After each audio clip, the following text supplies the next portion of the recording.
ইন্নাল হামদুলিল্লাহ নাহমাদুহু ওয়া নাস্তাইনুহু ওয়া নাস্তাগফিরুহু ওয়া নাউযু বিল্লাহি মিন শুরুরি আনফুসিনা ওয়া মিন সাইয়্যাতি আমালিনা মাই ইয়াহদিহিল্লাহু ফালা মুদিল্লা লাহু ওয়া মাই ইউদ্লিল ফালা হাদিয়া লাহু ওয়া আশহাদু আল্লা ইলাহা ইল্লাল্লাহু ওয়াহদাহু লা শারীকা লাহু ওয়া আশহাদু আন্না মুহাম্মাদান আবদুহু ওয়া রাসূলুহু আম্মা বাদ ফাইন্না খায়রাল হাদিসি কিতাবুল্লাহ ওয়া খায়রাল হাদিয়ু মুহাম্মাদিন সাল্লাল্লাহু আলাইহি ওয়াসাল্লাম ওয়া শাররাল উমুরি মুহদাসাতুহা ওয়া কুল্লু মুহদাসাতিন বিদআহ ওয়া কুল্লু বিদআতিন দালালাহ ওয়া কুল্লু দালালাতিন ফিন্নার। আসসালামু আলাইকুম ওয়া রাহমাতুল্লাহি ওয়া বারাকাতুহু।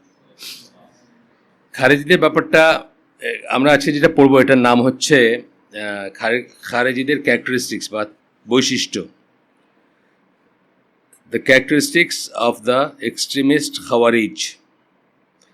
এটা কম্পাইল করছেন আবু আব্দুর রহমান আদিল বিন আলী আল ফুরায়দান, আর এটাকে করছেন রিভিউ করছেন ডক্টর সালেহ আল ফৌজান এবং মোহাম্মদ ইবন আব্দুর রহমান আল খুমাইস।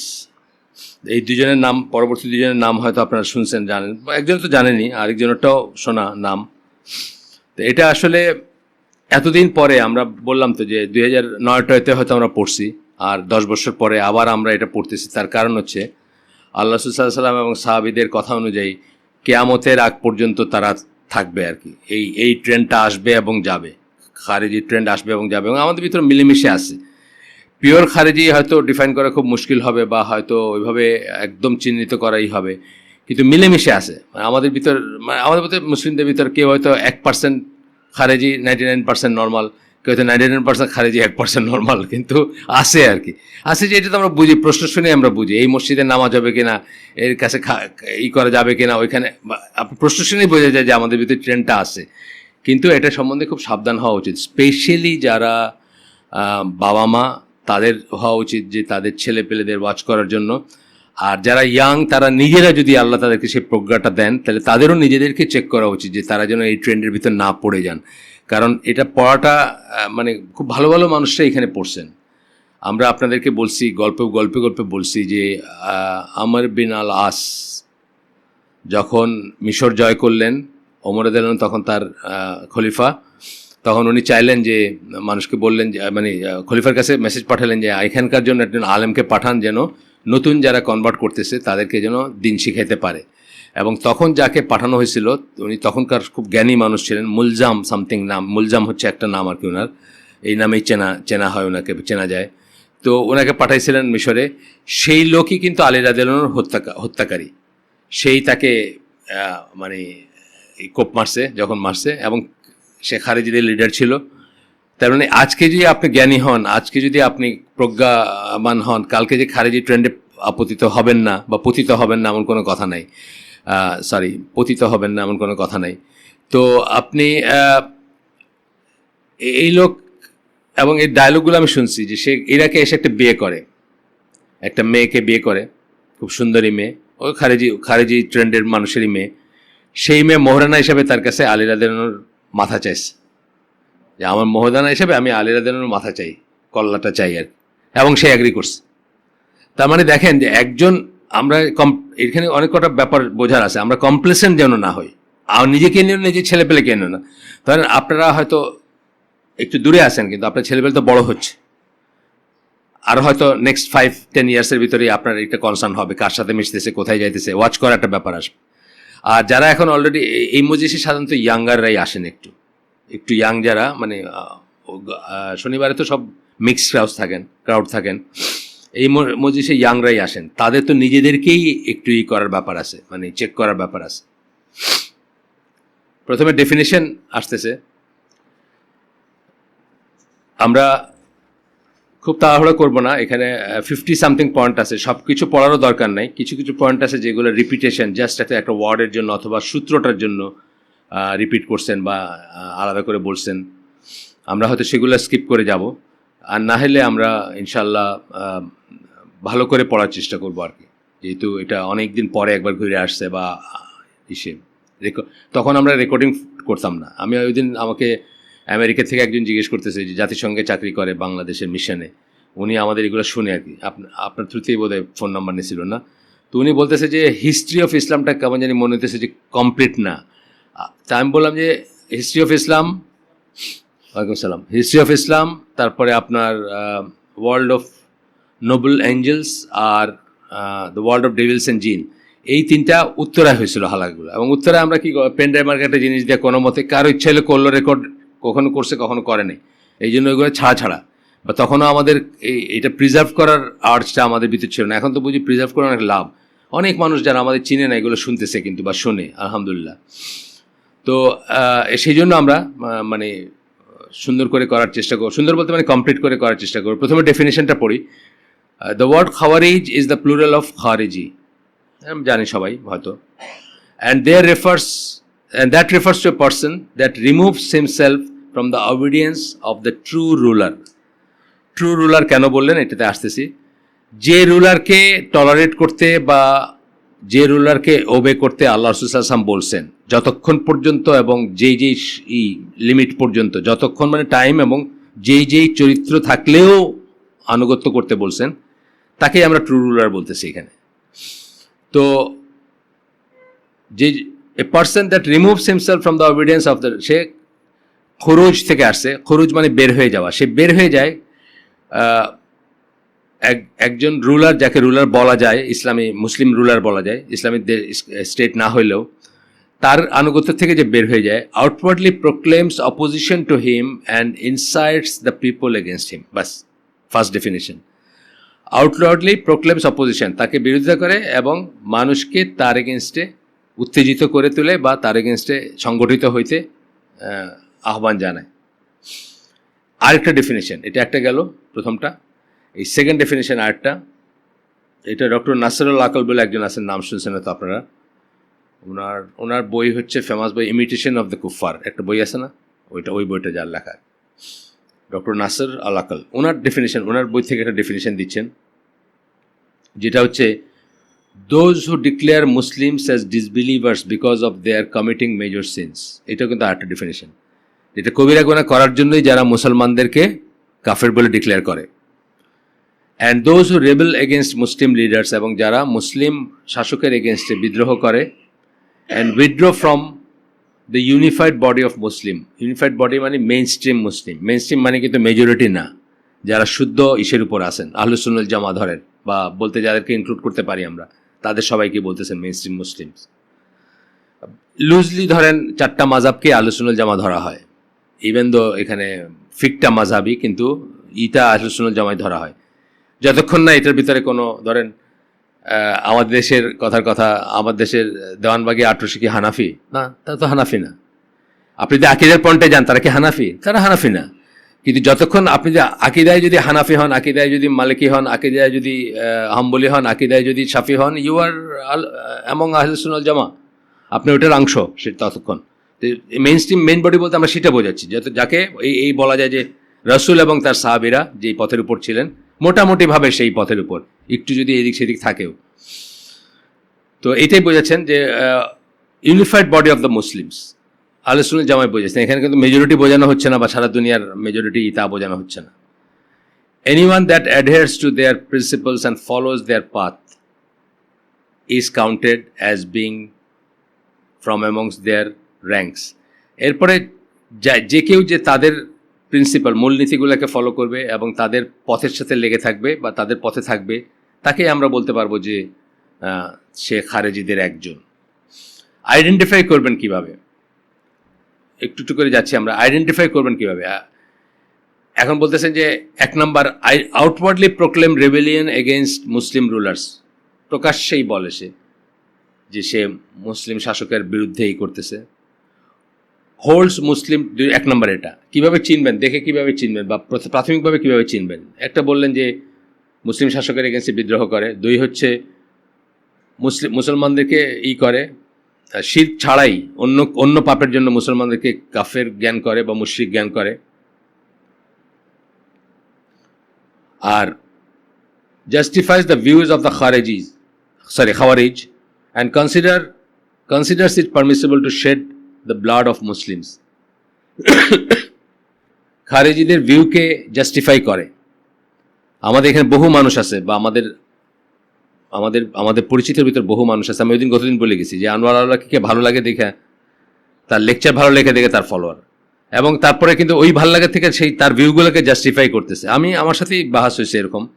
আমি বলতে চাইছি যে আপনার ইয়েমেনে ওনাকে যখন বন্দি করা হয়, তারপরে ওনার ওয়ার্ল্ড ভিউ চেঞ্জ হয়, ওই সেলের ভিতর থেকে উনি কিন্তু রেডিক্যালাইজেশন হয় ওনার, এবং এটা স্বাভাবিক। এটা যে কোনো ডাক্তার, যে কোনো মানে যারা সাইকোলজি নিয়ে নাড়াচাড়া করে তারা জিজ্ঞেস করেন, এটা খুব স্বাভাবিক জিনিস, খুব স্বাভাবিক জিনিস। যে আপনি এক্সট্রিমিস্ট তৈরি করার, খারিজি তৈরি করার একটা বেস্টই হচ্ছে এই জেলে আপনি যে জুলুমগুলো করলেন এখানে।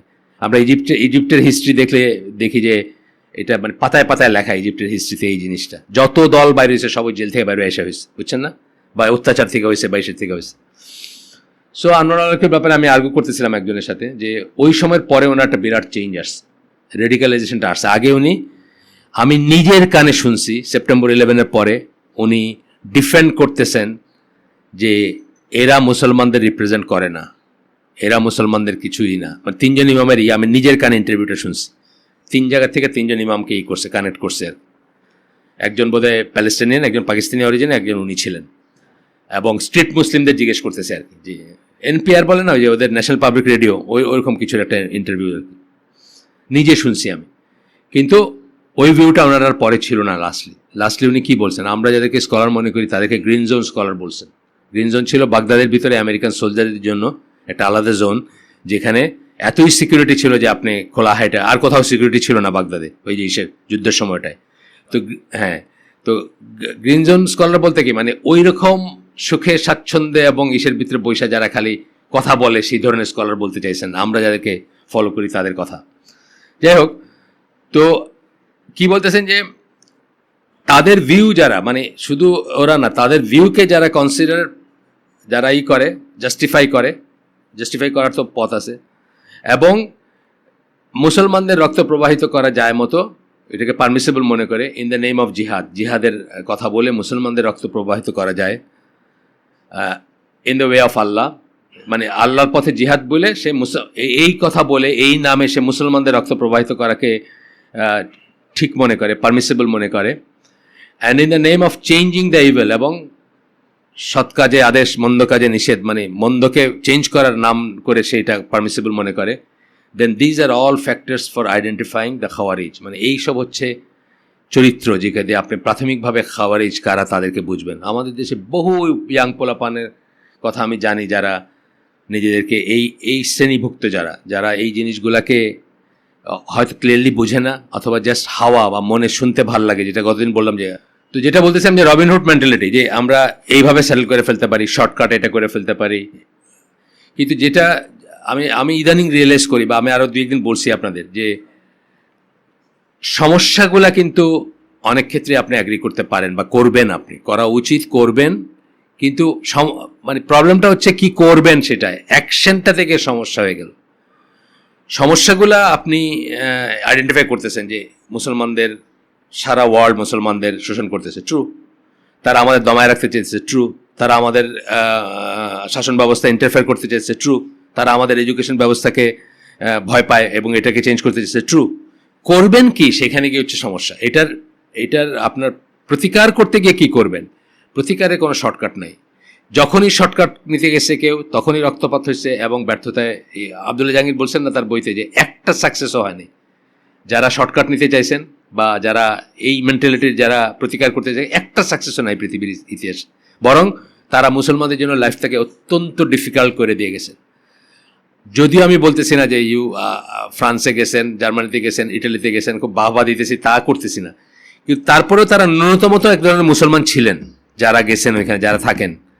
কেউ হয়তো খুব ভালো, কিন্তু অ্যাভারেজ সবাই কিন্তু ন্যূনতম, মানে বিদেশে গেলে আবার ওই কাজ কাম যাই করেন, ভিতরে একটা ফিলিং অনেক সময় থাকে। কিন্তু তাদের লাইফটাকে কত ডিফিকাল্ট করে দিচ্ছেন এই জিনিসগুলো কইরা, যে আজকে আপনার পাশে কেউ বসবে না, আপনাকে প্লেন থামায় নামায় দিচ্ছে, আপনি শুধু সুবহান আল্লাহ বলছেন হয়তো, বা আপনি জানির দোয়াটা পড়তেছেন, এক লোক শুনছে আল্লাহর নাম উচ্চারিত হয়েছে, সে বলছে আমি ভয় পাইতেছি, এর পাশে বসবো না, আপনার নামায় দিচ্ছে প্লেন থেকে। মানে এই যে ডিফিকাল্ট করার লাইফটা, এতে কিন্তু অনেক মানুষ ইসলাম রিনাউন্স করবে, অনেক মানুষ তাদের ইসলামী আইডেন্টিটি হাইড করবে, অনেক মানুষ বলবে যে এইটা ইসলাম হইলে আমি ইসলাম, বুঝছেন না, মানে ডিফিকাল্ট করে দিচ্ছেন। এমনি তারা মানে খড়খোটা ধরে ভাসতেছিল, আপনি তাদের উপর আরেকটু বোঝা চাপাই দিলেন, এবং এটা কোনোদিন লাভ হয়নি, লাভ হবে না। আমাদের দেশেই দেখেন আমাদের লাইফটাকে কত ডিফিকাল্ট করে দিছে। জাস্ট মানে 10 বছর আগের কথা আপনি চিন্তা করেন বা 20 বছর আগের কথা চিন্তা করেন, আমাদের দেশটা যারা আপনারা তো অনেকেই মনে আসছে কিভাবে ধর্মকর্ম করতেন, কিভাবে নামাজে যাইতেন, কত ডিফিকাল্ট করেছে। আমরা বাই ডিফল্ট আসামি এখন, মানে জাস্ট টুপি দাঁড়িয়ে আসে মানে আপনি আসামি, আর কোনো কিছুর দরকার নেই, এইটুকুই এনাফ। তো এই জায়গাটাতে নিয়ে গেছে, হ্যাঁ, লেফটিস্টরা বা নাস্তিকরা বা প্রোপাগান্ডা যারা করে তারা নিয়ে গেছে, কিন্তু আসলে তো আমরাও এই জন্য আমাদের মুসলিম নামধারীরা নিয়ে গেছে। এই যে বলতেছেন in the name of changing evil, changing evil একদিনে ইভিল হয় না, যেমন একদিনে সেটাকে চেঞ্জ করে ফেলা যায় না, একদিনে সেটাকে চেঞ্জও করে ফেলা যায় না। আমরা ইসলামের ইভলিউশন দেখলেই বুঝি যে 23 বৎসরে একটু একটু একটু একটু করে আসছে। মানে মদ জিনার মতো জিনিসও প্রথম দিন আসে নাই, প্রথম 13 বৎসরে কোনো উল্লেখই নেই এটার। সালাতের মতো জিনিস প্রথম 10 বৎসরে কোনো উল্লেখ নেই। এই যে ইভলভ করার একটা সময়, এখন আর নতুন করে মদ নিষিদ্ধ হবে না, আমি সেটা বলতেছি না, কিন্তু ইভিল ইরাডিকেট করতে হলে একটা সিচুয়েশন তৈরি করতে হয় এবং তারপরে ইরাডিকেট করতে হয়, আপনি একদিনই কি করতে পারবেন না। আচ্ছা, তাদেরকে আরও যেসব নামে বলা হয় আপনারা দেখবেন, এইসব নামগুলো পাবেন, কিছু কিছু নাম আমি নিজেও দেখছি, যেমন মুহাক্কেমা, এই শব্দটা পাবেন আপনি, মুহাক্কেমা পাবেন, এবং বাই এক্সটেনশন তৌহিদ আল হাকিমিয়া বলবে তারা একটা কথা, এটা নিয়ে অনেক কথা আছে, তৌহিদ আল হাকিমিয়া, মানে এটা আরেক ধরনের তৌহিদ তারা ডিফাইন করে, যেটা ডিফাইন করার আমরা কোনো সুন্নায় কোনো পাই না বা ইসে পাই না, এই হিস্ট্রিতে পাই না, খারেজিরা ছাড়া আর কি। আচ্ছা, দ্য হুরুরিয়া, সাবাইয়া, নাসিবা, মারিকা, মুকাফিরা, আহলুন নাহরাওয়ান, নাহরাওয়ানে জানেন যুদ্ধটা হয়েছিল, যেটা ওই যে আলী রাদিয়াল্লাহু সাথে, এই নামে তাদেরকে ডাকা হয়। অরিজিন কোথা থেকে আসলো, শুরু কিভাবে হলো? ওমর রাদিয়াল্লাহুর মৃত্যুর পরে ফিতনার দরজা খুলে গেল, ভেঙে গেল, ফিতনা বাদ ভেঙে গেল, দরজা ভেঙে গেল বা ডিভাইডার ভেঙে গেল। আপনারা জানেন একটা হাদিস আছে এটা নিয়ে, যে তার মৃত্যুর সাথে সাথে ফিতনার দরজা খুলে যাবে এবং ফিতনার বাদ ভেঙে যাবে। সত্যি সত্যি তাই হলো। 35 হিজরিতে ওসমান বিন আফফান, তাকে হত্যা করা হলো 35 হিজরিতে, অর্থাৎ রাসূল সাল্লাল্লাহু আলাইহি ওয়াসাল্লামের মৃত্যুর 25 বছর পরে। কনস্পিরেসি যে ষড়যন্ত্র, সেটাতে কে ছিল? শিয়াদের ফোরফাদার যে সেই ছিল একজন, আবদুল্লাহ ইবনে সাবা, সে একজন ছিল। যদিও শিয়া লিটারেচার তাকে অস্বীকার করে, শিয়া লিটারেচার বলবে এমন কোনো ক্যারেক্টার ছিল না, বুঝছেন তো, মানে শিয়াদের এই পড়লে দেখবেন বলে আবদুল্লাহ ইবনে সাবা হচ্ছে আমাদের সৃষ্টি নাকি, মানে আমাদের স্কলাররা বাইর করছেন তারে। আচ্ছা, আলী রাদিয়াল্লাহু আনহু যখন খুবই একটা কেওটিক, আমরা হিস্ট্রি অফ ইসলামটা পড়ছি না, ওইখানে খুব কেওটিক একটা সিচুয়েশনে উনি কিন্তু নিছেন, কি বলে, ক্ষমতা গ্রহণ করছেন, যেটা আমরা দেখি আমাদের দেশেও এরকম কেওটিক সিচুয়েশন, কাছাকাছি জিনিস, যদিও এটা অন্য লাইনের, আমাদের তো আর খেলাফা না, আমাদের তো আর মদিনা না, বা তারপরেও আমাদের দেশে এরকম সিচুয়েশন হয়েছে, যেমন 7ই নভেম্বর একটা সিচুয়েশন, যারা তখন আপনার এখানে কেউ নাই অবশ্যই ওই এজ গ্রুপের, আমার এজ গ্রুপের বা কাছাকাছি, 7ই নভেম্বর যাদের একটু মনে আছে, ছোট থাকলেও মনে থাকার কথা, যে খুবই কনফিউশন, কি হচ্ছে। আমরা তো ম্যারিন একাডেমিতে ছিলাম, রেডিও বন্ধ, টেলিভিশন বন্ধ, বুঝছেন না কিচ্ছু, আমরা তো একটা আইল্যান্ডের মতো জায়গায়, কেউ জানে না কি হচ্ছে। হঠাৎ করে দেখা গেল রেডিও বন্ধ হয়ে গেল 4 তারিখ বা 3 তারিখ নভেম্বরের, টেলিভিশন বন্ধ হয়ে গেল, তারপরে কি হচ্ছে কেউ জানে না। যাই হোক, এখন এইরকম একটা কনফিউশন বা কেওসের ভিতরে দুইটা, মানে ওই সময় তো সাহাবীরা ঘর থেকে বের হইতেন না, কোনো একটা সাইড নিতে হবে, যে জন্য তারা ঘর থেকে বেরোতেন না, এরকমও ছিলেন যে তার দরজা বন্ধ করে ঘরের ভিতর থাকতেন। ওই হাদিস আছে এই সংক্রান্ত, যে ফিতনার সময় আপনি কি করবেন, কোনো সাইড নেবেন না বা এই না, এইসব তারা মনে করতেন। যাই হোক, তো এখন উনি চিন্তা করলেন যে উনি পাওয়ারটাকে কনসলিডেট করবেন, অর্থাৎ নিজের নিয়ন্ত্রণটা প্রতিষ্ঠা করবেন, তবে তো মানুষ তার কথা শুনবে। তো যেটা হলো যে উনি চিন্তা করেন যে পাওয়ার কনসলিডেট করতে, পাওয়ার কনসলিডেট না করলে তো কেউ কারোর কথা শুনবে না, বুঝছেন না।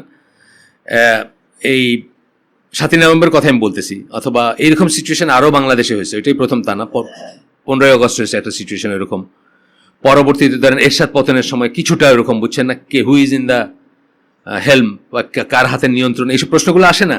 এবং এইসবের সুযোগে কি হয়, মানে মারামারি, কাটাকাটি, লুটপাট, এগুলো হয়। এই জন্য নিয়ন্ত্রণ প্রতিষ্ঠাতে কিন্তু অত্যন্ত ভ্যালিড একটা রিজন।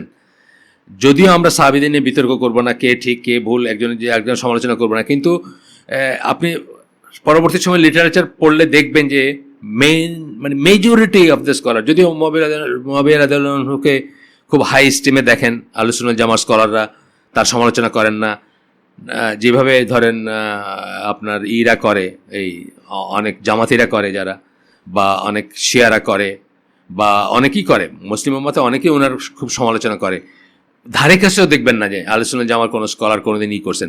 কিন্তু তারপরে আপনি লিটারেচার থেকে বুঝবেন যে রিলেটিভলি কাটটা ঠিক ছিল, আলী রাদিয়াল্লাহু আনহুর এটাই ঠিক ছিল, মানে স্ট্যান্ডটাই ঠিক ছিল, এটাই বলবেন আর কি। হিস্ট্রি অফ ইসলামে আমরা দেখছি বা অন্যান্য বইতে আমরা বুঝছি যে সেটাই বলতেছেন, কিন্তু এখানে নিয়ে এটা নিয়ে কোনো বিতর্ক করতেছেন না। তো যাই হোক, এখন এরকম যখন মানে তার কাছে যখন বায়াত দিতে শুরু করলেন মদিনাতে যারা ছিলেন তৎকালীন বা যারা আশেপাশে ছিলেন, তখন দেখা গেল যে মুআবিয়া রাদিয়াল্লাহু আনহু বললেন যে না, আগে করতে হবে, আগে জাস্টিসে আনতে হবে, যারা ওসমান রাদিয়াল্লাহু আনহুকে মারছে আগে জাস্টিসে আনে, পরে অন্য কথা। এই তো হয়ে গেল না, ডিফার করে ফেললেন, মানে বড় ধরনের একটা ডিফারেন্স হয়ে গেল, খুবই বড় ধরনের একটা ডিফারেন্স, মানে এটা খুবই অনাকাঙ্ক্ষিত একটা ডিফারেন্স হয়ে গেল। আর এটাই আমরা বুঝতেছি যে ওমর রাদিয়াল্লাহু আনহু ওই হাদিসটা যে আমার মৃত্যুর সাথে সাথে ফিতনার দরজা খুলে যাবে, এই যে ফিতনার দরজা যে খুলে গেল, এটা বোঝা যাচ্ছে যে মুসলমানরা দুই ভাগ হয়ে গেল, কিন্তু এই শুরু হলো আর কি।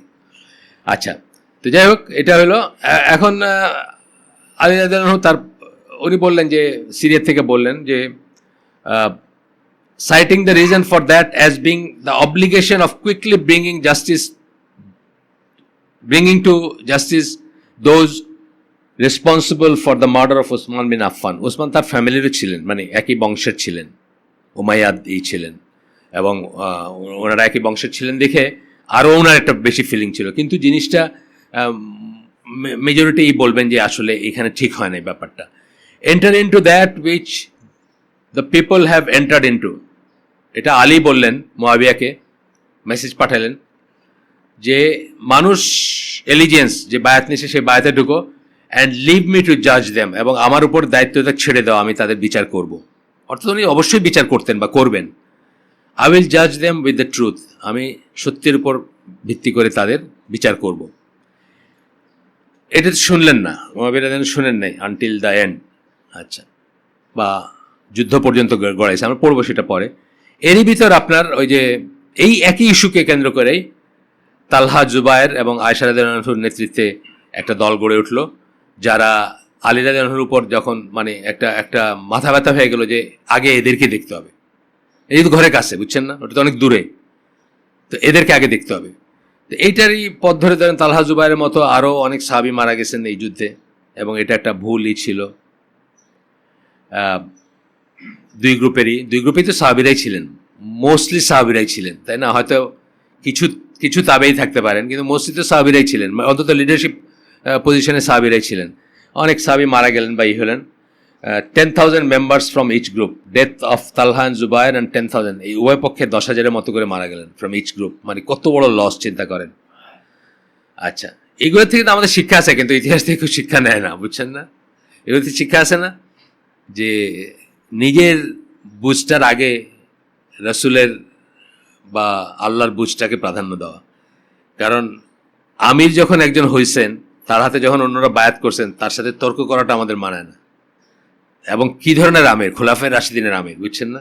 তার সাথে তর্ক করে আমার বুঝ মতো আমি একটা আর্মি বানায়, এটা নিয়ে কান্নাকাটি করছেন পরে। আয়েশা রাদিয়াল্লাহু আনহা কিন্তু কাঁদছেন এটা নিয়ে, যে রাসূল সাল্লাল্লাহু আলাইহি ওয়াসাল্লাম একটা প্রেডিকশন করে দিয়েছিলেন যে অমুক জায়গায় কুকুররা আমার হাউস হোল্ডের কাউকে দেখে মানে ঘেউ ঘেউ করবে, এটা তার কথাই বলছেন। এবং এটা নিয়ে, এটা যখন বুঝছেন উনি তো কান্নাকাটি করছেন এটা নিয়ে অনেক। যাই হোক, তারা মানুষ, তাদেরকে আমরা ইনফলিবল বলি না, শুধু তাদের সমালোচনা করব না আমরা।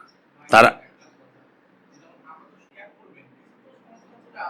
না, এটা সমালোচনার সেন্সে আসা উচিত না, ফ্যাক্ট সেন্সে আসা উচিত। আমি কি বললাম যে আয়েশা রাদিয়াল্লাহু খুব খারাপ কাজ করছেন, এটা কিন্তু বলি নাই। আমি বলছি যে এখান থেকে আমাদের শিখার আছে, আমরা তাদের ভুল থেকে শিক্ষা নেব, আর আমরা লাস্টে কথা বলবো, মাঝখানে বলবো না। এটা আপনাকে আমি বলি নাই বোধহয়, এই মজলিসে বলার দরকার হয় না দেখে বলি না। আমরা মাঝখানে কথা বলবো না, লাস্টে কথা বলবো। যদিও অনেক সময় মনে হয় যে প্রসঙ্গটা তো এখনই যাচ্ছে, এখনই বললে ভালো, কিন্তু মাঝখানে কথা বললে যেটা হয় আমাদের দেরি হয়ে যায়, জিনিসটা চেইন টানার মতো হয়। স্টেশনে যেটা আমি বলি, স্টেশনের আগে অনেক সময় মানুষের নামবে দেখে চেইন টানে, ওইখানে 5 মিনিটে থামে, কিন্তু ট্রেনটার ডেস্টিনেশনে আধা ঘন্টা পরে পৌঁছায়, কারণ স্লো ডাউন করতে এবং আবার এক্সিলারেট করতে আধা ঘন্টা সময় চলে যায়। তো ওনাকে হয়তো আমরা বলি নাই আগে। ঠিক আছে, আপনার পয়েন্টটা আমি বুঝছি। হ্যাঁ, এগুলো এসেই যায়, এই যে এখন আসলো, আমি কিন্তু পার্সন ওনাকে বলি নাই, যদিও ভুল তো ওনাদের আছে, ওনাদের নির্ভুল কিন্তু কেউ ক্লেম করে নাই। নির্ভুল ক্লেম করে একটা জিনিস, আর মানে নির্ভুল না এটা বলা একটা জিনিস, সেটা তো সাহাবীরাও বলে গেছেন।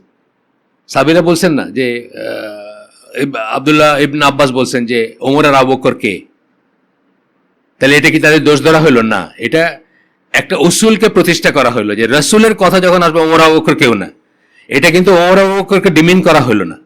এবং যখন ওমর আবু বকরের রেফারেন্স দিয়ে কেউ একটা ভুল কথা বলতেছেন, আব্দুল্লাহ ইবনে আব্বাস তাদেরকে মনে করাই দিয়েছেন যে আমি বলতেছি রাসূল বলছেন আর তোমরা বলতেছো ওমর আবু বকর বলছেন, ওমর আবু বকর কে।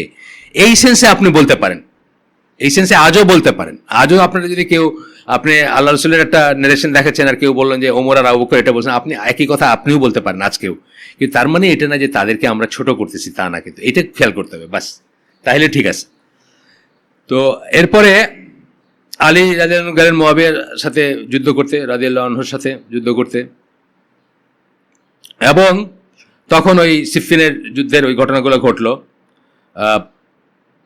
উনি তাকে বিদ্রোহী জ্ঞান করেই গেছেন এবং রিলিজিয়াস রুলারশিপের এগেনস্টে বিদ্রোহী, তাই তো, মানে যিনি বায়াত নেন না, তাই তো ব্যাপারটা, সেভাবেই গেছেন। এবং যখন দুইটা আর্মি একত্রিত হয়েছে তখন আপনারা জানেন যে পপুলার ভার্সন হচ্ছে, যদিও এটা নিয়ে বিতর্ক আছে, যে বর্ষার উপরে কোরআন করে তারা বলছেন যে কোরআনের দিয়ে জাজ করতে বা এই ধরনের ব্যাপার আর কি। বা তখন appeal to the book of Allah for judgment, মানে আল্লাহর কিতাবের কাছে জাজমেন্টের জন্য যাওয়ার জন্য বলছেন। আলী রাদিয়াল্লাহু আনহু এটাকে একটা ট্রিক মনে করছেন, মানে এটা একটা ফন্দি, জাস্ট টু ডেটার। অনেক সময় যুদ্ধেতে buying time is very important, বুঝছেন না?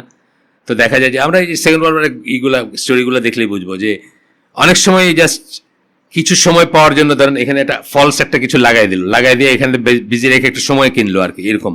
আপনারা জানেন যে, আপনার বলছি এখানে আমি, যে যখন Berlin was about to fall রাশিয়ানদের হাতে, তখন উইনস্টন চার্চিল জার্মানদেরকে হেল্প অফার করছে, just to keep them away from Berlin for few days, যে অ্যালাইড ফোর্স যেন পৌঁছাতে পারে এখানে। মানে যুদ্ধে এগুলো চলে, বুঝছেন না? মানে সারাক্ষণ যুদ্ধ করলে জার্মানির সাথে কি যুদ্ধ, মানে মরণপণ যুদ্ধ, মরেই যাবে, ইংল্যান্ড থাকবেই না। কিন্তু যখন দেখতেছে রাশিয়ানদের হাতে বার্লিন ফল করতেছে, তখন সাহায্য অফার করছে জার্মানিকে, just to keep the Russians away from Berlin, যেন তারা আগে ঢুকতে পারে আর রাশিয়ানরা দখল করতে না পারে বার্লিন। সেটা হয় নাই, আলটিমেটলি রাশিয়ানদের হাতেই ফল করছে। কিন্তু যুদ্ধে এইসব জিনিস চলে, বুঝছেন না? তো আলী মনে করছেন যে এটা কোনো একটা ট্রিক, কোরআনকে যেহেতু সবাই সম্মান করবে আর কেউ এটার থেকে এই করতে পারবে না, মানে এটা একটা ট্রিক মনে করছেন। কিন্তু কি হলো, বাট হি ওয়াজ কোয়ার্সড, জোর করা হয়েছে তার উপর, to accept the decision for peace. আচ্ছা, on the part of some members of his army, তার আর্মির কিছু মানুষ। এইটাই হয়েছে, এটা কেন হইতে পারছে? কারণ ওই যে নিয়ন্ত্রণটা উনি কমপ্লিটলি প্রতিষ্ঠিত করতে পারেন নাই, এটা ওভারঅলও পারেন নাই, এবং নিজের আর্মির ভিতরে সেই উইকনেসটা থাকবে। তো আপনি যখন হোল হার্টেডলি সারা দেশের লিডার না, তখন আপনার আর্মির ভিতর কিছু থাকবে না যারা বলবো তোমার, তাহলে আমি এখানে চেঞ্জ দ্য সাইড, ওই পাশে গেলে তো আমি আরেকজনের সোলজার হব বা আরেকজনের জেনারেল হব। তো নিজের আর্মির ভিতরে উইকনেসটা কিন্তু থাকার মেইন কারণ হচ্ছে এইটাই, যে উনি পাওয়ারটাকে কনসলিডেট করতে পারেননি। যদি করতে পারতেন তাহলে এগুলো সব থাকতো না, আর ভয় পাইতো বা চিন্তাই করতে পারতো না যে এটা করবে। তারই আর্মির মানুষটা তাকে বলছে যে এই শান্তি চাইতেছে যখন, তাই আমরা না করব কেন এটা। এই সময় there appeared amongst the rank of Ali's army some who opposed this decision. এই সময় আবার আলী রাদিয়াল্লাহু আর্মির ভিতর থেকে একটা গ্রুপ বাইরে এলো যারা এই শান্তি প্রচেষ্টাকে অপোজ করলো। This opposition eventually ended up in their disobedience to the ruler.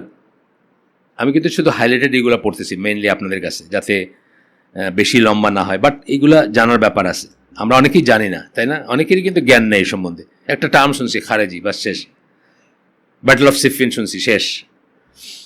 আর এখন সময় কোথায় আপনার? মানে এই বলছেন না সাইফুল্লাহ ভাই, যে এখন তো আর শয়তানের খুব অবসর হয়ে গেছে, তার কোনো কাজই নাই। মানুষের হাতে একটা স্মার্টফোন ধরাই দিয়া ফেসবুকে দিয়ে দিলে আর শয়তানের আর কোনো কাজ নাই, বাকিটুকু ফেসবুকেই করবে আর কি। আমি কালকে একেবারে মানে আমি টার্মটা ইউজ করতে চাই না, চতুর্থ শ্রেণীর বলতে আমরা যেটা বোঝাই, একজন এমপ্লয়িকে কালকে জিজ্ঞেস করলাম যে আপনার স্মার্টফোন আছে? যে হ্যাঁ। ফেসবুক অ্যাকাউন্ট আছে? যে হ্যাঁ। উনি বললেন যে আমি ফেসবুকে করি না, মানে যাই না। আমি তো অ্যাকাউন্টটা তাহলে কেন রাখছেন? লম্বা দাঁড়িয়ে, আমাদের মতো দাঁড়িয়ে, আমি কালকে জিজ্ঞেস করলাম, বলতে আমি তারপর ওনাকে কনভিন্স করার চেষ্টা করলাম যে অ্যাকাউন্টটা রাখা মানে শয়তানের দরজাটা খোলা রাখছেন আর কি, আপনি দরজাটা খোলা রাখছেন যে নিশিতে যাইও ফুলো বনে, বুঝছেন না, মানে নিশি যাইতে জন্য দরজাটা খোলা রাখছেন আপনি। তো যাই হোক, আসলে তো তাই। ওয়াই ইউ ক্যানট, একটা টিভি আপনি ঘরে রাখতেছেন, ভেঙে ফেলতে পারেন না কেন? যদি কোনোদিন কাজে লেগে যায়, ওই যদিটাই হলো শয়তানের দরজা, বুঝছেন না? যদি কোনোদিন কাজে লাগে, অনেকের যুক্তি আছে এটা যে দেশে যখন গন্ডগোল হয় তখন তো টেলিভিশন ছাড়া কোনো সোর্স থাকে না সত্যাসত্য জানার, সেই জন্য হইলেও একটু থাক। আচ্ছা, this opposition eventually ended up in their তারা আল্লাহকে ডিসঅবিডিয়েন্স, মানে এই যে পাওয়ার কনসলিডেট হয়নি, আবার ওই goes back to the root. এইসব প্রমাণ করতেছে যে আলী রাদিয়াল্লাহু আনহু এটাই ঠিক ছিল। কিন্তু আপনি যদি ঠান্ডা মাথায় জাস্ট নিরপেক্ষভাবে চিন্তা করেন, পাওয়ার কনসলিডেট করতে না পারাই কিন্তু একের পর একই হচ্ছে। এটাও হইতো না যদি করতে পারতেন। আমি দেখছি না ওমর রাদিয়াল্লাহু সময় কি, মানে যে লোক অন্যদের মহিলার, উনি আর ওনার ওয়াইফ মিলা অন্য মহিলার বাচ্চা ডেলিভারি করাইছে, মানে এতটুকু they were close to their people. বা তাকে বলতে পারছে আপনি 2 টুকরা কাপড় কোথায় পাইছেন, সেই লোকই বলছে। খুতবার সময় এক লোক কি জানি একটা বলছে যে আল্লাহ কাউকে পথভ্রষ্ট করেন না, ওই যে মাইয়াহদিল্লাহ ফালা মুদিল্লাহ ওয়া মাইয়ুদলিল ফালা হাদিয়াল্লাহ। ওমর রাদিয়াল্লাহু বলছে তুমি 8টা কথা বলে তোমার কল্লা উড়াই দিব। খুতবার ভিতরে তুমি কথা বলতেছো, কত বড় সাহস তোমার পাওয়ার কনসলিডেট করা, বুঝছেন না? তার মানে এটা না যে সেই লোক জনকল্যাণমূলক ছিল না, মানুষের সাথে কমিউনিকেশন ছিল, তা না। আমি তো মনে করি হায়েস্ট লেভেলের ছিল। বাচ্চা হওয়ানো এটা আপনি আমি পারবো না, বুঝছেন না? আপনি আমি ওই রাস্তায় একজনের বাচ্চা হইতেছে, বউরে নিয়ে গেলে লেগে গেলাম, এটা পারবো না। বা আর যেগুলো এগুলো আমরা সহ্য করতে পারবো না, কিন্তু তারা উনি পারছেন। কিন্তু কনসলিডেটেড পাওয়ার থাকে কি বলছেন, কল্লা উড়াই দিব কিন্তু আর কথা বললে। এই কথাটা আলী রাদিয়াল্লাহু বলতে পারেন নাই, বিকজ পাওয়ার কনসলিডেট করতে পারেন নাই তিনি, নিজের জন্য না, সিচুয়েশনের জন্য পারেন নাই। তারপরে কি হলে ইট ইভেন, এবং এইটার থেকে এই শুরু হলো এটা দিয়ে, let them to declare Ali disbeliever. এইটারই পথ ধরে তারা আলীকে কাফের ঘোষণা করলেন, ওই ছোট্ট গ্রুপটা আলী রাদিয়াল্লাহু কে। আল্লাহ রাসূল সাল্লাল্লাহু আলাইহি ওয়াসাল্লাম খাইবারের যুদ্ধের সময় পতাকা হাতে দিয়া কি বলছিলেন জানেন তো আপনারা? মানে এরকম যা স্ট্যাটাস, মানে কত সূত্রে আসছে, মানে ওইটা ছাড়া তো আশারা মুবাশশারা থেকেও আসছে, খোলাফায়ে রাশিদিন থেকে আসছে, কিন্তু ওইটাও একটা দলিল যে যাকে সকালবেলা পতাকা দিবেন তো জান্নাতি বলে ডিক্লেয়ার করছেন, সেই লোককে তারা কাফের বলে দিল। এই এখনো কিন্তু সেম জিনিস চলতেছে।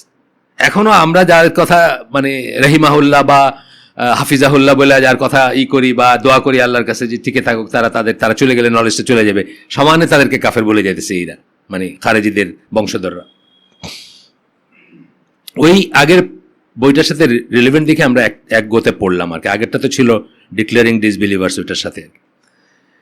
আচ্ছা, as well as anyone that agreed with his decision, এবং আরও যে কেউ যে আরবিট্রেশন বা শান্তি প্রতিষ্ঠার চেষ্টাকে অ্যাগ্রি করছে, সবাই কাফের তার সাথে যে করছে, মানে তাদের যে চরিত্র আর কি। পয়লাটা হলো শাসক কাফের, তা শাসককে যারা আনুগত্য করে তারা কাফের, বুঝছেন না? বা তারপর হলো আলেম যারা শাসককে ডিনাউন্স করে না তারা কাফের, তারপর আলেমের পিছিয়ে যারা নামাজ পড়ে তারা কাফের, অ্যান্ড সো অন করে নিজেরা ছাড়া সবাই কাফের, যেটা বলি আর কি, তাদের চেইনটা সেইটাই আর কি। এবং তারা স্লোগান দিতে শুরু করলো ইনিল হুকমু ইল্লা লিল্লাহ। সূরা ইউসুফে আছে বোধহয় 2 বার, আমি শিওর না, 2 বার 40-এর দিকে একবার আছে, আর সূরা আল আনামে আছে, মানে 2টা সূরাতে আছে অ্যাটলিস্ট, আরও থাকতে পারে আমি জানি না। তো ইনিল হুকমু ইল্লা লিল্লাহ মানে আল্লাহ ছাড়া কোনো হুকুম নাই, বিচার নাই, আইন নাই, হুকুম নাই, জাজমেন্ট নাই ইত্যাদি।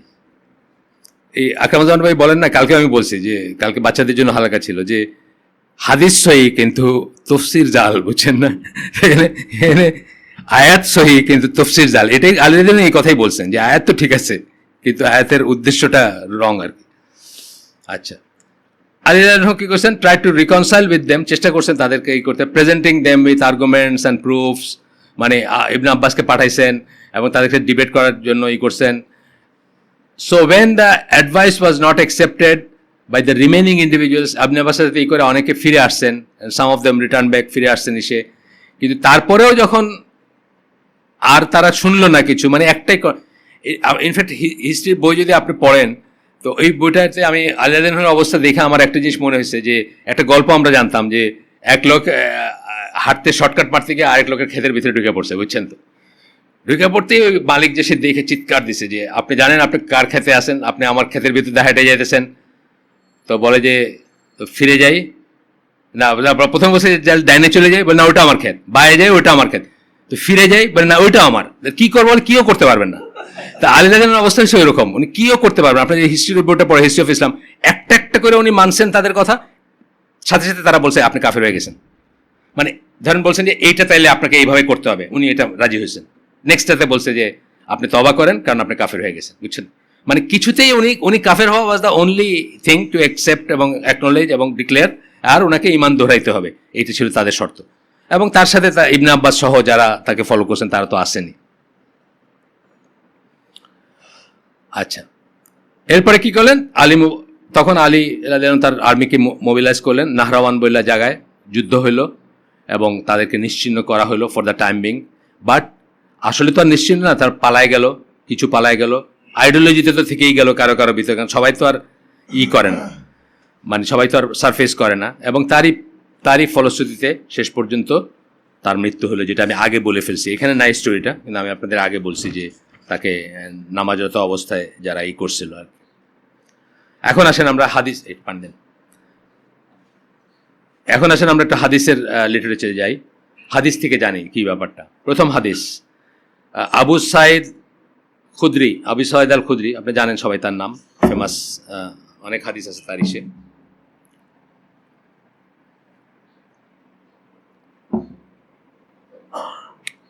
Ali bin Abu Talib sent the messenger of Allah some gold alloyed with dust from Yemen.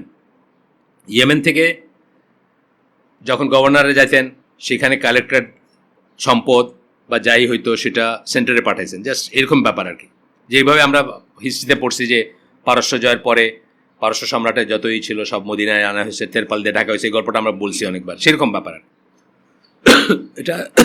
এটা রাসূল বেঁচে আছেন। তো উনি 4 জনের ভিতরে সেটা ডিস্ট্রিবিউট করে দিয়েছেন, সোনা alloyed, gold alloyed with dust, কোনো একটা কিছুর সাথে মিশ্রিত অ্যালয় আর কি। অ্যালয়ের বাংলা জানি কি ছিল বলেন তো? শঙ্কর ধাতু, রাইট। অ্যালয় কি শঙ্কর? হ্যাঁ শঙ্কর, হ্যাঁ শঙ্কর ধাতু, ঠিক আছে।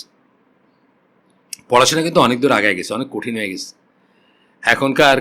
আমি ক্লাস 10-এর ফিজিক্সটা একটু দেখলাম, মানে ঠিক মতো করছে কি না করছে সেটা না, মানে সব কিছু ঢুকাই দিয়েছে। আর বায়োলজি ছিল এমন একটা সাবজেক্ট যেটা আমার ইন্টারমিডিয়েটে ছিল, ম্যাট্রিক ইন্টারমিডিয়েটে, যেটা বই হাতে নিয়ে পড়াইতে পারতেন আপনি কাউকে। আনটিল ভেরি রিসেন্টলি আমি তাই করছি।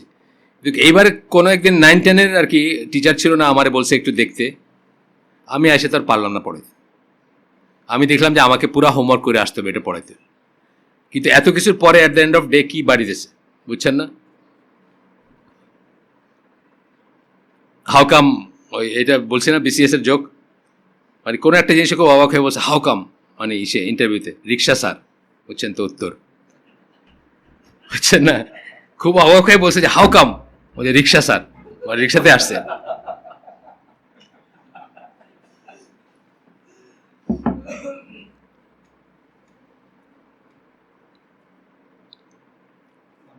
ওয়ালাইকুম সালাম, বস।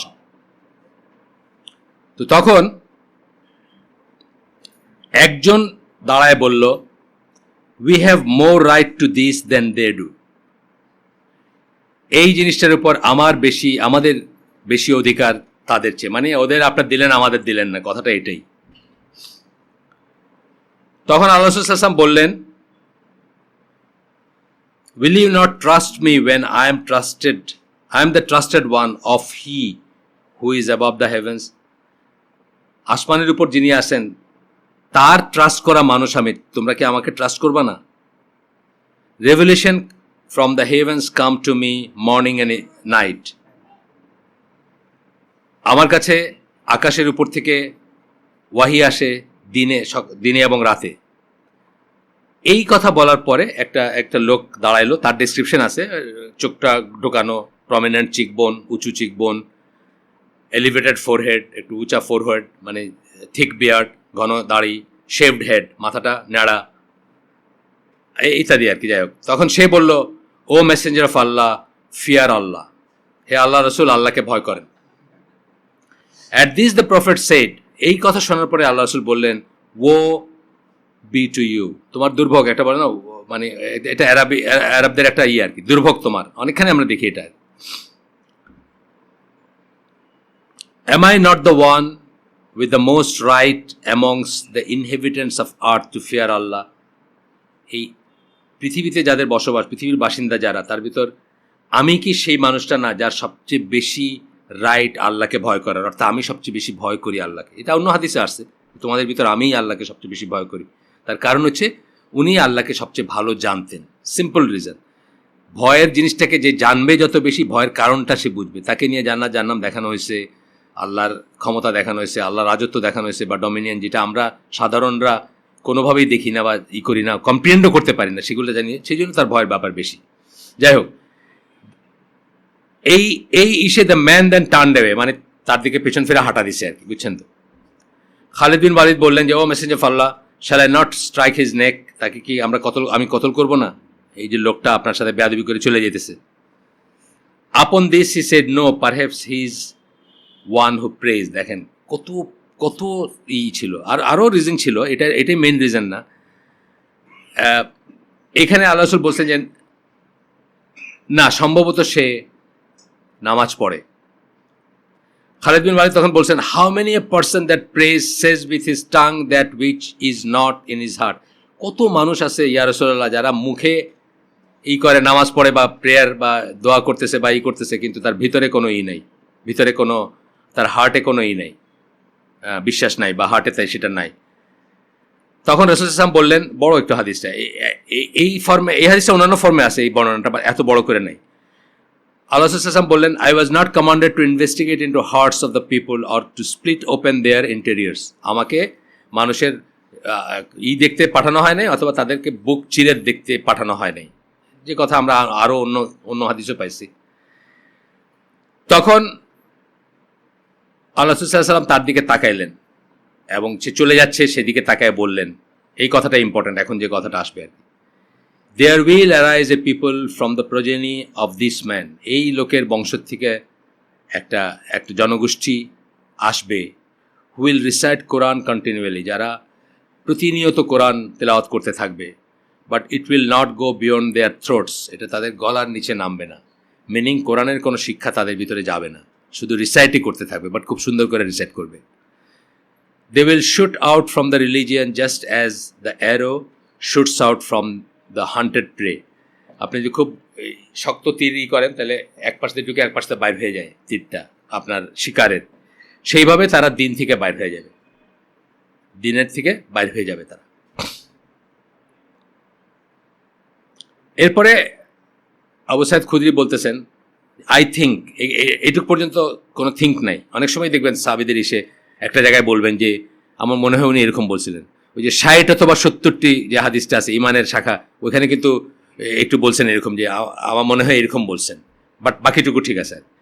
এখানে বলতেছেন, the narrator said, I think he also said, if I should encounter them, আমার মনে হয় আল্লাহ রাসূল সাল্লাল্লাহু আলাইহি ওয়াসাল্লাম এটাও বললেন যে আমার যদি তাদের সাথে দেখা হয়, I would certainly kill them, আমি তাদেরকে হত্যা করব। এই মোটামুটিভাবে হাদিসটার টেক্সট। এখানে আমি আবার একটু বলে নেই যে কেন উনি খালিদ বিন ওয়ালিদকে করতে দিলেন না।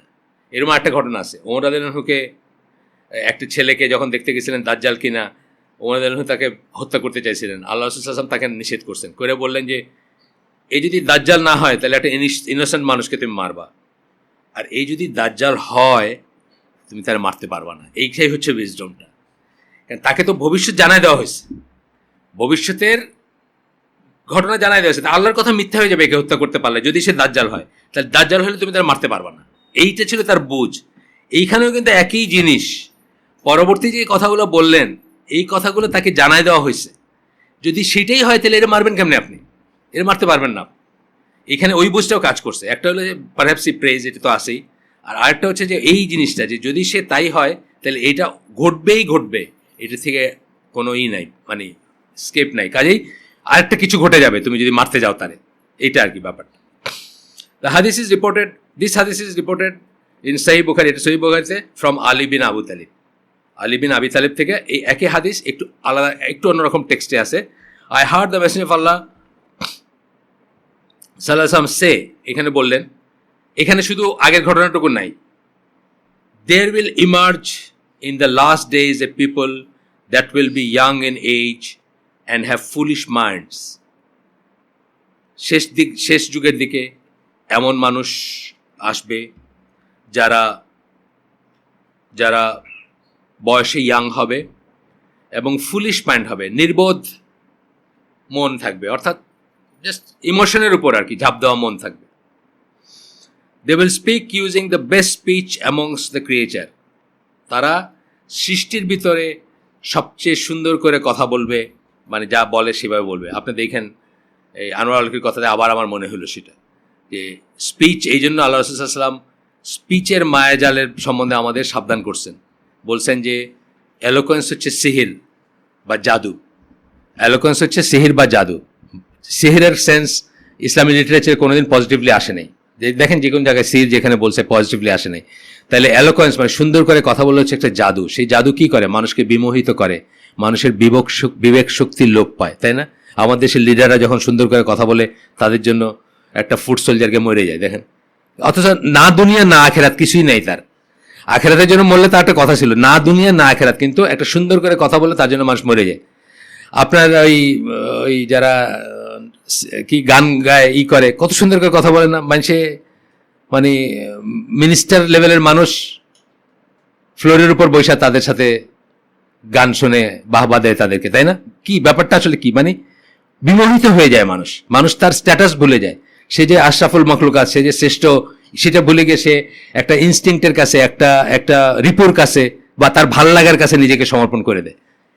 তো বলতেছেন যে ক্রিয়েচার্স, সৃষ্টির ভিতরে তাদের চেয়ে ভালো করে আর কেউ কথা বলবে না বা বলতে জানে না। খারেজিদের কথা বলতেছেন। দেয়ার ইমান will not go past their throats, তাদের ইমান গলার নিচে নামবে না, মানে মুখের ভিতরে এবং এইসবের ভিতরেই থাকবে, কথার ভিতরে, বক্তৃতার ভিতরে, বুঝছেন না? They will shoot out from the religion just as the arrow shoots out from a hunted prey. একই কথা কিন্তু বললেন, শিকার থেকে যেভাবে তীর বের হয়ে যায় সেভাবে তারা বের হয়ে যাবে। So wherever you find them kill them, যেখানে তাদেরকে পাওয়া তাদেরকে হত্যা করো। For indeed in killing them there is a reward for he who kills them on the judgment day. যে তাদেরকে হত্যা করবে তাদের জন্য আখেরাতে কিয়ামতের দিন রিওয়ার্ড আছে, আজর আছে। এখানে পরে বলবেন যে এই কিলিং মানে পার্সোনাল কিলিং না, এই কিলিং মানে পার্সোনাল কিলিং না, এই কিলিং হচ্ছে রাষ্ট্র করবে, মুসলিম রাষ্ট্র করবে, মুসলিম শাসক করবে, যেটা সৌদি আরবে তারা করে। অফিসিয়ালি তারা সৌদি রাষ্ট্রযন্ত্র বলে যে এদেরকে আটকাও, এদেরকে করো, নির্মূল করো, বা সেই কথা বলা হচ্ছে। ও পাকিস্তানে দেখলাম যে এখন নতুন করে চালাচ্ছে, সেটার হতে পারে যে মুসলিম শাসক বলবে, সেটা কিন্তু রাষ্ট্রযন্ত্র বলবে, পার্সোনালি আপনি গিয়ে করবেন তা না। এখানেও বলবেন পরে যে এটার মানে এটা না যে আমরা আইন হাতে তুলে নিব, তা না, পরে বলবেন এখানে।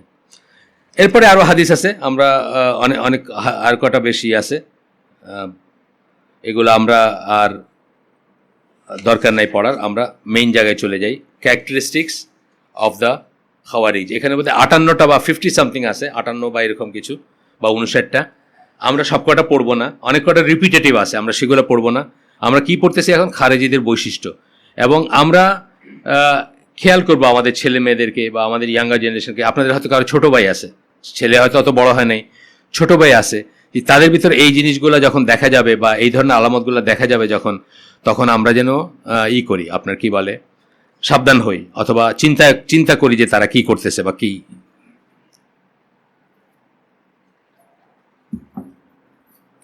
আর আবারও যেটা বলতেছি যে যেমন প্রথম বৈশিষ্ট্য দে আর ইয়াং ইন এজ।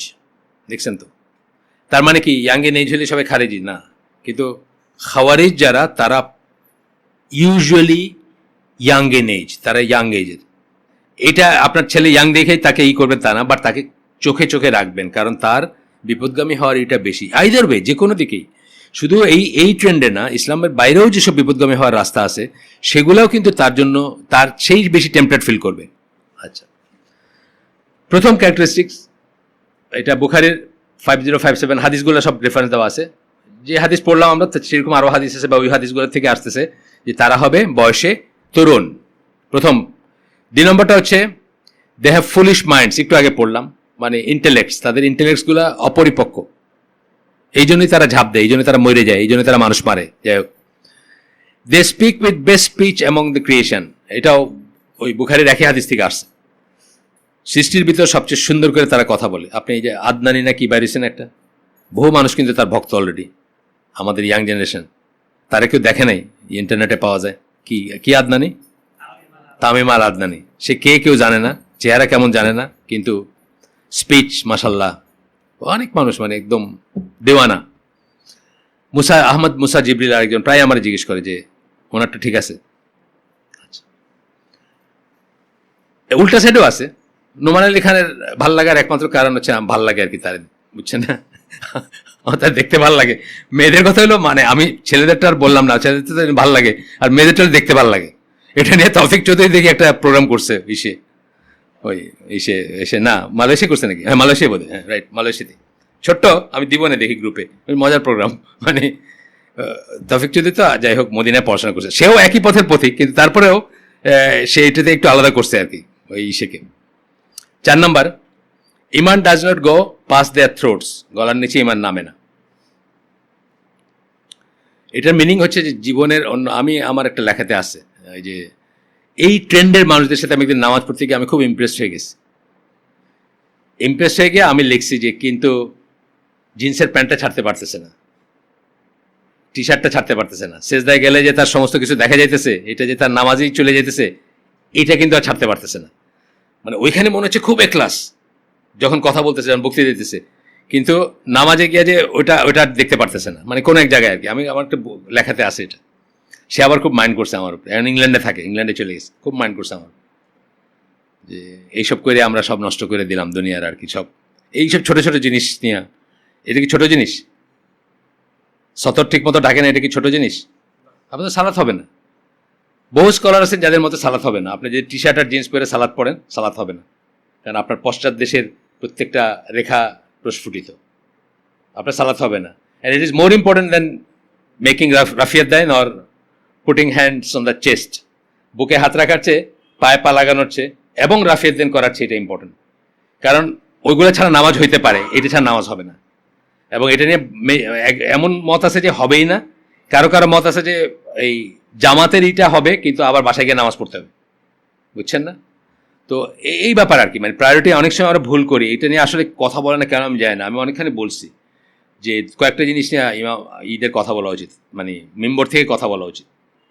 যেমন সিল্কের পাঞ্জাবি পরে আসছে, বা টাকনুর নিচে কাপড়, এটা বলেন আল্লাহ দেশের মসজিদগুলোতে টাকনুর নিচে কাপড় বলে, কিন্তু সিল্কের পাঞ্জাবিটাও একটা গর্হিত জিনিস। এটা দিয়ে নামাজ হবে না তা না, কিন্তু টাকনুর নিচে কাপড় দিয়ে নামাজ হবে না তা না, কিন্তু টাকনুর নিচে কাপড়টা নামাজের কোনো ভ্যারিয়েবল না, এটা দায়ী, মানে দায়মি যেটাকে বলে আর কি, মানে সবসময়কারই দায়মি বলে কথাটা। দায়ীমান একটা কথা আছে আরবিতে, সেখান থেকে আসছে।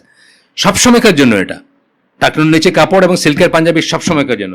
কিন্তু নামাজ রিলেটেড যদি বলেন নামাজ হবে না, সেটা কিন্তু এটা যেটা বললাম, সতর ঢাকতে হবে, সতর না রাখলে নামাজ হবে না। এরকম আরও আছে, যেমন আমি বলি না আমাদের পাড়ায় পিটি শু পরে মর্নিং ওয়াকে যাবে, রেডি হয়ে আসছে, আইসে চেয়ারে বসে নামাজ পড়ে ফেলো, নামাজ হবে না। ফরজ নামাজের রোকন হচ্ছে দাঁড়ায় পড়তে হবে, unless you are so bad যে আপনি দাঁড়াইলে পড়ে যাবেন, এরকম এরকম হতে পারে, কারো মাথা ঘুরায়, ভার্টিগো আছে, সেটা অন্য জিনিস। 6 number, they have a weakness when it comes to understanding the religion of Allah. আল্লাহর দিন এর বুঝের ব্যাপারে আমি শেষ করে দিব, জাস্ট 5 মিনিটে শেষ করে দিব ইনশাআল্লাহ। 51 না 55তে শেষ করে দিব ইনশাআল্লাহ, একটু দেরি করে আসছে আমি এই জন্য। তাদের 6 নম্বর চরিত্র পড়তেছি আমরা, বা বৈশিষ্ট্য। তাদের একটা উইকনেস আছে আল্লাহর দিন বোঝার ব্যাপারে। This is why it has been reported, এই জন্য এটা বলা হয়েছে, এটা একটা মুসলিমের হাদিস 2456 হাদিসের নাম্বার, সেখানে বলা হয়েছে যে they recite the Quran but it does not surpass their throat, বলা হয়েছে আর কি, মানে তারা কোরআন খুব সুন্দর করে পড়ে, অর গো পাস দেয়ার থ্রোটস। মানে দুইটাই বুখারী এবং মুসলিম দুইটাতে আছে। বুখারীর মুসলিমের নাম্বার 2456 আর বুখারীর হচ্ছে 5058, এর আগেরগুলো ছিল 5057, এটা আটটা হাদিস, মানে পরবর্তী হাদিস। তো এটা হচ্ছে যে বলতেছেন যে তাদের গলার নিচে নামে না, বা আরেকখানে বলছে যে তাদের ভিতরে ঢুকে না, এরকমই। In one narration pharynx, collar bones, এটাও নারেশন আসছে অন্য নারেশন থেকে, এগুলো আমরা পড়লাম না। দেয়ার এখানে আসছে they will make their tongues eloquent with the Quran, তারা কথায় কথায় কোরআন কোট করবে, খুব সুন্দর করে কোরআনের আয়াত পড়বে, কোট করবে, বুঝছেন না? তাদের বক্তব্যকে আরও সাবস্টেন্সিয়াল করে তুলবে কোরআন থেকে রিসেট করে, এটা বলতেছেন আর কি। এরপরে এই একই ইসের 6 নম্বর ইসের আন্ডারে আরও অনেক কটা নেরেশন আসছে। They will recite the Quran with their tongues, but এতে তো আমরা পড়ছি কলার বোনের নিচে যাবে না, এটা একটা। তারপরে when it is, আচ্ছা, they will hold it to be for them, তারা কোরআনের একটা আয়াতকে বা কিছুকে তাদের পক্ষে ব্যবহার করবে when it is against them, কিন্তু বাস্তবে দেখা যাবে ঠিক এটা তার এগেইনস্টে যাইতেছে। আপনারা দেখিনি এরকম জিনিস যে একজন মানুষ কোরআন দিয়ে দলিল দিতেছে, কিন্তু যে দলিলটা আসলে তার এগেইনস্টে যাচ্ছে, তার এগেইনস্টেই প্রথমে যাচ্ছে সেই যে দলিলটা দিচ্ছে। তো এই কথাগুলো বলতেছেন গেল। 7 নম্বরে চলে যাই আমরা। 7 নম্বর বৈশিষ্ট্য, সেটা হচ্ছে they are excessive in performing acts of worship. এটা ওই যে বলছিলাম আমি আপনাদের, যে মানে সব কিছু বেশি বেশি করে করবে আর, এবং বেশি এখলাস সহকারে করবে।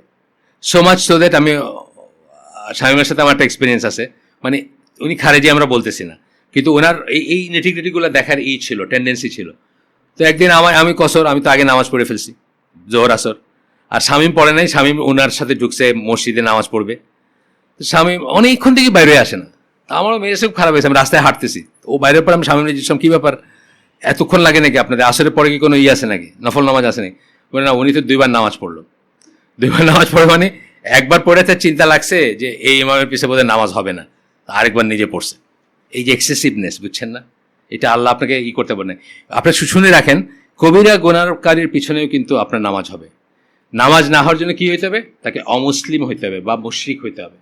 সেটা যদি না হয়, সেটা যদি আপনি এভিডেন্স না থাকে, বা কেউ যদি না, মানে কোনো মুজতাহিদ আলেম বা রাষ্ট্র যদি তাকে অমুসলিম ঘোষণা না করে থাকে, ততক্ষণ পর্যন্ত কিন্তু আপনার নামাজ হবে এবং আপনার চিন্তা করার কোনো কারণ নেই। আচ্ছা, যাই হোক, তো বলতেছেন যে ইয়োর প্রেয়ার, এখানে আল্লাহ রাসূল সাল্লাল্লাহু আলাইহি ওয়াসাল্লাম বলছেন, স্পোক টু হিজ কম্পেনিয়ন্স, তার সাহাবীদের সাথে আলোচনায় বলছেন, your prayer is nothing as compare to their prayer. তোমাদের সালাত কিছুই না তাদের সালাতের কাছে।